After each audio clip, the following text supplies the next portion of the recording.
ABC News business reporter Alexis Christoforous and ABC News contributor and SiriusXM radio host Mike Muse have some more on this. Mike, first Taylor Swift announced the Eras Tour movie. Now we're going to get Beyonce's Renaissance Tour. They have their own predecessors that they're following here. Is this the way forward for big acts now?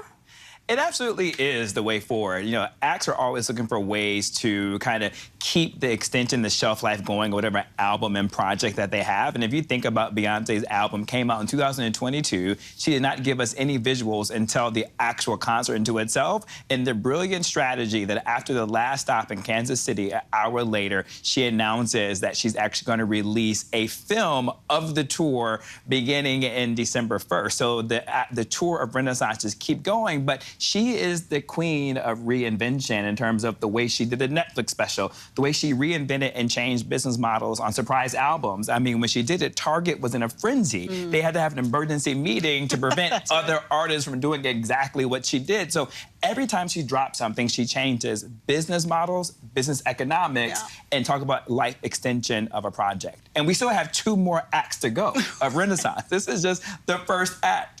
Let's talk about the economics here, because Alexis, the Eras Tour and the Renaissance Tour have boosted consumer spending. They've boosted local economies. Tina Knowles just posted that she was proud of both Taylor and Beyonce for stimulating the economy. How big of a financial impact are we talking here? Also, to your point, you know, they're masterful marketers, right? I mean, these are mega house performers who have now become economic powerhouses. I mean, and it had the ripple effect. It wasn't just the ticket sales. It was Swifties going on Swiftcations and, you know, taking out hotel rooms and spending money big time for a full weekend if they were to travel for a Taylor Swift concert. So, you know, $4.5 billion injected into the economy from Beyonce. Same kind of numbers that we're seeing for Taylor Swift right now. So, you know, and just when you thought the NFL couldn't become even more popular, Taylor Swift kicking it up a notch and really opening up the NFL to an audience I highly doubt would have been checking out the game this past weekend. Impact spread far and wide to that point. Mike, tickets for the Renaissance Tour movie, they're already going fast. We're seeing, to Alexis's point, all the attention that Taylor Swift and Travis Kelce are getting, literally boosting NFL ticket sales. His jersey's up 400%. Yeah. How powerful are, A, these 2 women, but also the power of celebrity in general? Are we seeing that increase? I love that you said the power of these 2 women, because I'm glad you framed it that way, so we're not putting them in competition with each other. Oh, no. These 2 women are incredible and is literally moving economies and markets.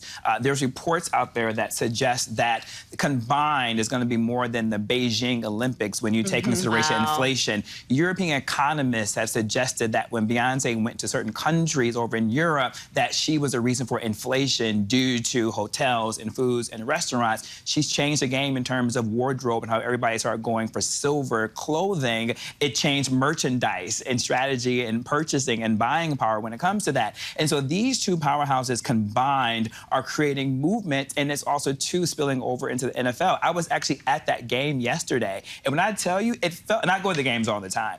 It felt like, right. He wasn't there to see Taylor. He's trying to pretend like he wasn't there to see Taylor. But I gotta admit, no lie, it felt like a concert. From the moment I got onto the train moving, people in the subway cars was talking about Taylor, she on the train. It literally was about Taylor from the time I got onto the train, into the stadium. Are you going to the Viking game? Because she might be there next. No, I'm not a fan of the Vikings. I'm a Mahomes guy, so wherever Mahomes go, I shall be. Alexis, quickly, could this have a big impact on the box office, especially when they need it post-pandemic? Exactly. Movies like Dune, Ghostbusters now pushed to next year. This is going to be a huge infusion for the box office. $100 million is what they're expecting Taylor Swift's Eras Tour movie to bring in, and we didn't even talk about Beyonce. I mean, ticket sales just went on sale, what, yesterday? And I tried to get tickets today. You can still get them, but I have a feeling they're going to be sold out. But not for all the seatings. But not for all the seatings. Some of the seatings are already sold out. Oh, incredible. okay. Alexis Christoforous, Mike Muse, thank you. But I know because Ashley tried to buy all of them, and she could only buy some. So there's that. Hi, everyone. George Stephanopoulos here. Thanks for checking out the ABC News YouTube channel. If you'd like to get more videos, show highlights, and watch live event coverage, click on the right over here to subscribe to our channel. And don't forget to download the ABC News app for breaking news alerts. Thanks for watching.